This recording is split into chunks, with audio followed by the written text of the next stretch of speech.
Hey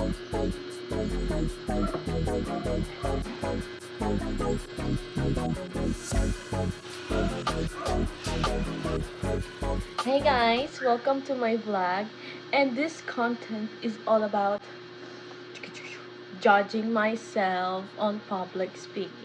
Yesterday, I did a video where I would film myself whilst reporting, but I will watch the whole video and I will judge myself.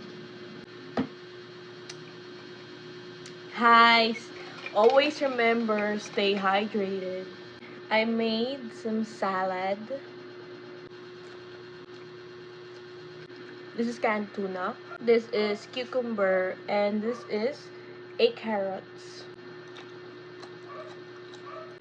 Like, this is very cheap. Going back, I'm here to judge myself, whether I'm a good public speaker, or I even used filler words and I used enough body language in my tone, voice, and the way I speak, my facial expression, and how fast do I speak, how slow, the pacing of my language, and that are the things that I have to consider whilst judging myself. Guys, ang ganda ng pagka-picture ko. This is so attractive. Pag may nakita akong nag-my day ng ganito, like, I would immediately be so inspired with them. Anyways, is it okay guys if I'll change the camera angle kasi against the light siya, plus this is so uncomfortable to me. Look at me!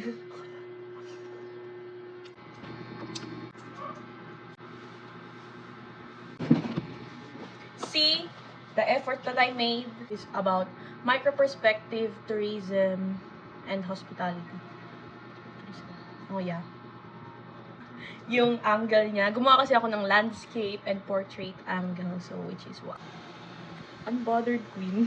Nagaling na sila doon sa place na yun, hindi na nila yung nila. This is literally me. I don't know what was I thinking for that yesterday.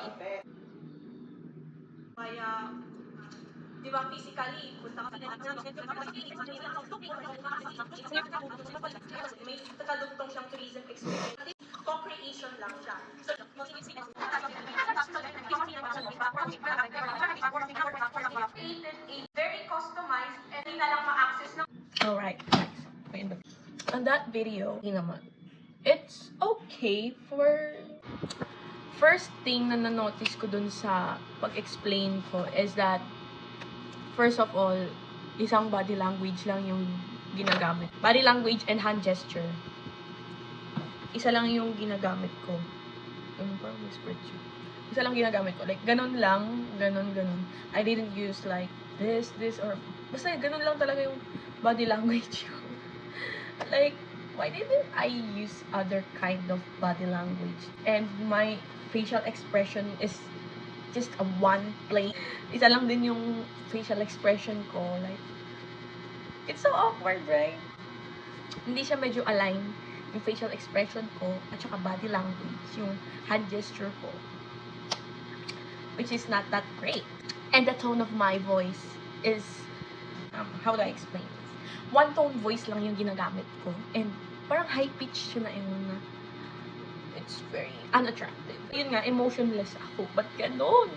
One emotion, one body language, one tone of voice, tsaka medyo unsure ako sa sinasabi ko by that time. Medyo unsure, parang hindi ako sure sa sinasabi ko. And meron konting filler words. And hindi ako gumagamit ng pause sa sentence ko, sa sentences ko. I did not use any pause. Because sometimes, I mean, I don't know, pause, like, pag nagpo-pause ako, parang nawawala yung interconnected ko sa speaking ko.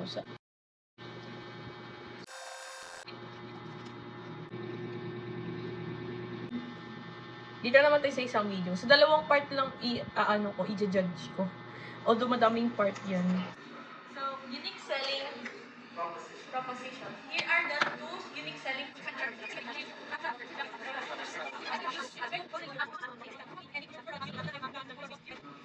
So, next interconnection. Ay, Shopee. They search kung ano yung possible the best product na they can provide with their customer on this specific product. So, it includes the demographics. Di ba sinabi ko sa inyo kanina, is the basic information such as age, tsaka gender na customer nila because Alright. Siguro, ito na yung last part ng pag-judge ko sa sarili ko. Ang dami kong na-notice na I have to change on myself. You know guys, kasi nakakapagod kasi mag-reporting. Especially kung madaming slides yung reporting mo. And ikaw lang mag-isa, tapos nagigisa pa yung prof mo.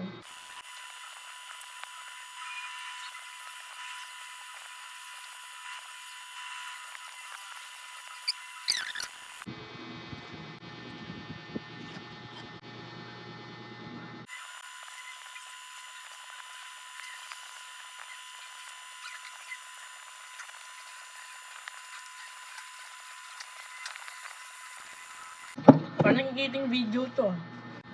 Here are the things that I listed to myself. Napansin ko sa video niya. On that public speaking. I noticed 1, 2, 3, 4, 5, 6, 7 things na I need to improve on that video. On myself. First of all, napaka-shabby ng transition ko. Shabby yung transition ko sa next topic. Girl, parang unsure pa nga ako na it is my part. Like, ang shabby ng transition ko.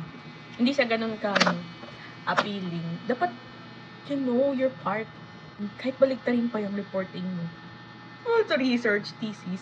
Kahit baliktarin yung reporting mo, dapat alam mo na kung saan yung part mo.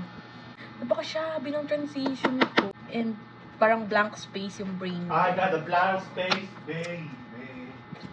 And second of all is lack of example. I mean, meron akong example, but nakukulangan ako. One example lang per topic. It's not really good. One example lang. Next is yung connection ng words. Kung merong idea akong naiisip, parang nawawala yung sense of connection.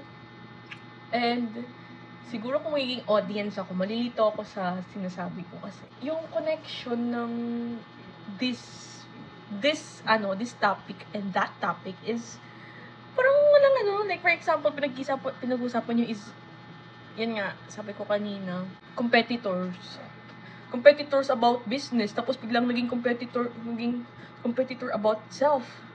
Like, it's different.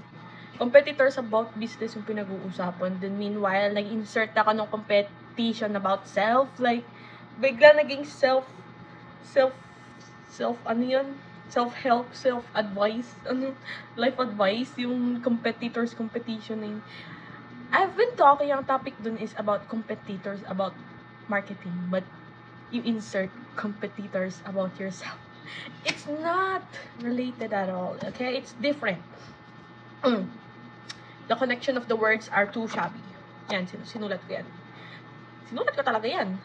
And filler words. Yun nga, may mga unnecessary words ako na nilalagay on my speaking a while ago. May mga unnecessary things na sinasabi ako. May unnecessary things. I mean, unnecessary words. Na mapapansin nyo din yun. Na nagpapawala ng value ng speech ko kasi. You add unnecessary words na hindi naman kailangan ng audience mo, di ba? Tsaka hindi na related sa topic. And yun, lack of confidence. Dahil sa lack of confidence ko, naging slow speaker ako, at saka nag-stuttering. Pinagsama ko na. I mean, pinag-ano ko ng tatlo. And nagla-lack of confidence, which leads to slow speaker, and nag-stutter. Pero hindi naman siya ganun ka visible yung pag-stutter. If you will just fully look closely, if you will just repeat the video, mapapansin mo yung stuttering. Pero kung once mo lang siya nakita yung video, hindi mo siya makikita. But if you will repeat it, you will see it. You will saw it. And yun, slow speaker. Yung sa sobrang slow speaker ko, yung interconnection nawawala. And yun nga, hindi nga ako, sinabi ko ba to? Hindi ko pa pala na-add. Hindi ako gumagamit ng pause sa sentence ko. Kaya yun. Nag-slow speaker. Naging slow speaker ako. But, okay lang din naman maging slow speaker as long as may yung connection ng phrase mo or speeches are still the same. But if slow speaker ka na nga, tapos puro mga filler words pa yung ginagamit mo, well, that is not great, okay? But right now, pag-usapan naman natin is yung positive things naman. Puro naman tayo negative. We have to be a sandwich person. Sandwich! Sabi kasi ng prof namin, no? Maging sandwich ka naman sometimes. I mean, always in life. If you say negative, say something. Ito yan, positive, negative, positive, and right. Okay. Good thing is that medyo slightly mukha naman akong prepared. Prepared. Yeah, I'm prepared talaga ako, guys. Kasi ahead of that time, ahead of that day, nag-prepared talaga ako the night before. Nung mga, at ako nag-prepare. 12 to 1 a.m. 12 a.m. to 1 a.m. Right. Hindi ako gumamit so far ng tsaka which is good. I did not use that shabby word at all. Woo! Like, you should be proud of yourself. And as well, at least I used appropriate body language despite na isa lang yung body language na ginamit ko, ganun lang. Yeah, the tone of my voice is not shaky. It's neutral lang yung voice ko na wala naman siyang nervousness that feels. And as well that time, I don't feel any nervousness, which is great to my part. Wala lang, I just feel calm whilst reporting by that time. Kahapon lang kasi yun. Which is great nga, nag-film ako ngayon so that medyo fresh pa sa mind ko, right? And good thing pa is, may mga sense yung example ko. Related talaga siya. Tsaka, I forced and pushed myself to be a good speaker. Despite na I am just independent, all alone by that time. Although meron naman akong kapartner, but nag-online siya, nag-video siya kasi she have important agendas to do and to prioritize. That's it for today's video. I hope this video finds you very helpful and functional. That's it. Bye-bye.